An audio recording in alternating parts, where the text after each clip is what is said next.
Ika-27 Kabanata. Pagka-umaga nga, ang lahat ng mga pangulong saserdote at ang matatanda sa bayan ay nangagsangunian laban kay Jesus upang siya'y ipapatay. At siya'y ginapos nila, at siya'y inilabas, at kanilang ibinigay siya kay Pilato na gobernador. Nang magkagayoy si Judas, na nagkanulo sa kanya, pagkakitang siya'y nahatulan na, ay nagsisi at isinauli ang 30 putol na pilak sa mga pangulong saserdote at sa matatanda, na sinasabi, "Nagkasala ako sa aking pagkakanulo sa dugong walang kasalanan." Natapat kanilang sinabi, "Ano sa amin? Ikaw ang bahala niyan." At kanyang ibinulaksak sa santuaryo ang mga putol na pilak, at umalis, at siya'y yumaon at nagbigti. At kinuha ng mga pangulong saserdote ang mga putol na pilak, at sinabi, "Hindi matuwid na ilagay ang pilak na iyan sa kabangyaman, sapagkat halaga ng dugo." At sila'y nangagsangunian, at ibinili nila ang mga yaon ng bukid ng magpapalyok upang paglibingan ng mga taga-ibang bayan. Dahil dito'y tinawag ang bukid na yaon, ang bukid ng dugo hanggang ngayon. Nang magkagayoy natupad ang sinalita sa pamamagitan ng propeta Jeremias, na nagsasabi, at kinuha nila ang 30 putol na pilak, halaga noong hinalagahan, na inihalaga ng mga anak ng Israel, at kanilang ibinigay ang mga yaon na pinakabayad sa bukid ng magpapalyok, ayon sa iniutos sa akin ng Panginoon. Si Jesus nga ay nakatayo sa harap ng gobernador, at tinanong siya ng gobernador na nagsasabi, "Ikaw baga ang hari ng mga Hudyo?" At sinabi sa kanya ni Jesus, "Ikaw ang nagsasabi." At nang siya'y isakdal ng mga pangulong saserdote at ng matatanda, ay hindi siya sumagot ng anuman.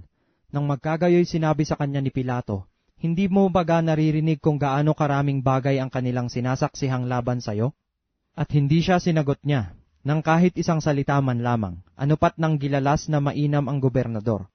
Sa kapistahan nga ay pinagkaugalian ng gobernador, napawalan sa karamihan ang isang bilanggo na sino man ang kanilang ibigin.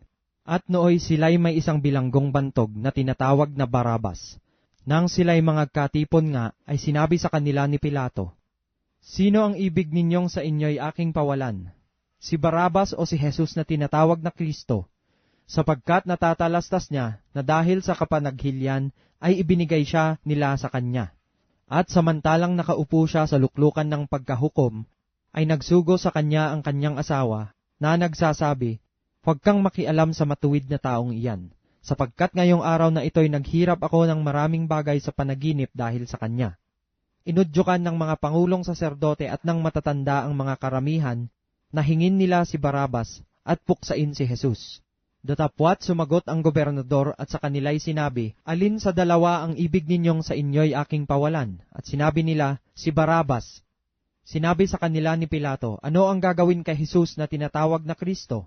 Sinabi nilang lahat, "Mapako siya sa krus." At sinabi niya, "Bakit? Anong kasamaan ang kanyang ginawa?" Datapwat sila'y lalong nangagsigawan, na nangagsasabi, "Mapako siya sa krus." Kaya't nang makita ni Pilato na wala siyang magawa, kundi bagkus pangang lumalala ang kaguluhan, siya'y kumuha ng tubig at naghugas ng kanyang mga kamay sa harap ng karamihan na sinasabi, "Wala akong kasalanan sa dugo nitong matuwid na tao, kayo ang bahala niyan." At sumagot ang buong bayan at nagsabi, "Mapasa amin ang kanyang dugo, at sa aming mga anak." Nang magkagayoy pinawalan niya sa kanila si Barabas, ngunit si Jesus ay hinampas at ibinigay upang ipako sa krus. Nang magkagayoy dinala si Jesus ng mga kawal ng gobernador sa pretoryo, at nagkatipon sa kanya ang buong pulutong. At siya'y kanilang hinugdan, at dinamtan siya ng isang balabal na kulay ube.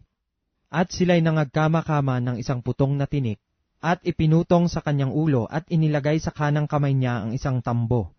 At sila'y nagsiluhod sa harap niya at siya'y kanilang nilibak, na nagsisipagsabi, "Magalak, hari ng mga Hudyo." At siya'y kanilang niluluraan, at kinuha nila ang tambo at sinaktan siya sa ulo. At nang siya'y kanilang mailibak, ay hinubdan nila siya ng balabal, at isinuot sa kanya ang kanyang mga damit, at kanilang inilabas siya upang ipako sa krus. At paglapas nila ay kanilang nasalubong ang isang taong taga-Sirene, na ang pangalay Simon. Ito'y kanilang pinilit na sumama sa kanila upang pasanin niya ang kanyang krus. At nang sila'y magsirating sa isang dakong tinatawag na Golgota, sa makatwid bagay ang dako ng bungo, ay pinainom nila siya ng alak na may kahalong apdo, at nang kanyang matikman ay ayaw niyang inumin. At nang siya'y kanilang maipako sa krus ay kanilang binahagi ang kanyang mga damit na kanilang pinagsapalaran. At sila'y nangagsiupo at binantayan siya roon. At inilagay nila sa kanyang ulunan ang pamagat sa kanya na nasusulat, "Ito'y si Jesus, ang hari ng mga Hudyo." Nang magkagayoy ipinakong kasama niya ang 2 tulisan, isa sa kanan at isa sa kaliwa. At siya'y nililibak ng nangagdaraan, na iginagalaw ang kanilang mga ulo, at nangagsasabi, "Ikaw na igigiba mo ang templo, at sa 3 araw ay iyong itatayo. Iyong iligtas ang sarili mo, kung ikaw ay anak ng Diyos, ay bumaba ka sa krus." Gayon din naman ang paglibak sa kanya ng mga pangulong saserdote, pati ng mga eskriba at ng matatanda, na nagsipagsabi, "Nagligtas siya sa mga iba, sa kanyang sarili ay hindi makapagligtas. Siya ang hari ng Israel, bumaba siya ngayon sa krus, at tayo'y magsisisampalataya sa kanya. Nananalig siya sa Diyos, iligtas niya siya ngayon, kung siya'y iniibig, sapagkat sinabi niya, ako'y anak ng Diyos." At minumura din naman siya ng mga tulisang kasama niyang nangapapako sa krus.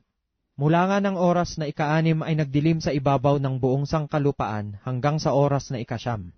At nang malapit na ang oras na 9 ay sumigaw si Jesus ng malakas na tinig, na sinasabi, "Eli, Eli, lama sabachthani?"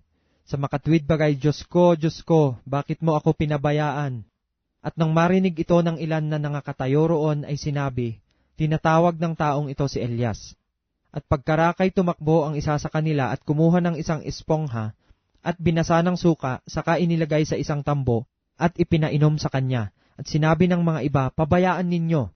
Tingnan natin kung paririto si Elias upang siya'y iligtas." At muling sumigaw si Jesus ng malakas na tinig at nalagot ang kanyang hininga. At narito ang tabing ng templo'y nahapak na nagkadalawa buhat sa itaas hanggang sa ibaba. At nayanig ang lupa at nangabaak ang mga bato at nangabuksan ang mga libingan at maraming katawan ng mga banal na nangakatulog ay nangagbangon. At paglabas sa mga libingan pagkatapos na siya'y mabuhay na mag-uli, ay nagsipasok sila sa bayang banal at nangapakita sa marami. Ang senturyon nga at ang mga kasamahan niya sa pagbabantay kay Jesus, nang mga kita nila ang lindol at ang mga bagay na nangyari, ay lubhang nangatakot na nangagsasabi, "Tunay na ito ang anak ng Diyos." At nangaroroon ang maraming babae na nagsisipanood buhat sa malayo, na nagsisunod kay Jesus buhat sa Galilea, na siya'y kanilang pinaglilingkuran. Nasa mga yaon ay si Maria Magdalena at si Maria na ina ni Santiago at ni Jose at ang ina ng mga anak ni Zebedeo. At nang hapon na ay dumating ang isang mayamang mula sa Arimatea, na nagngangalang Jose, na ito'y naging alagad din naman ni Jesus. Ang taong ito'y naparoon kay Pilato at hiningi ang bangkay ni Jesus, nang magkagayoy ipinag-utos ni Pilato na ibigay yaon.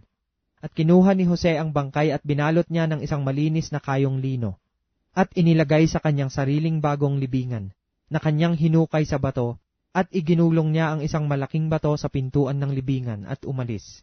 At nangaroon si Maria Magdalena at ang isang Maria at nangakaupo sa tapat ng libingan.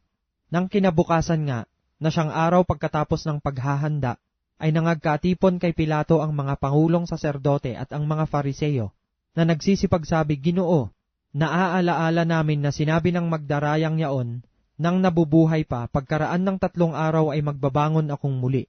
Ipag-utos mo nga na ingatan ang libingan hanggang sa 4 araw.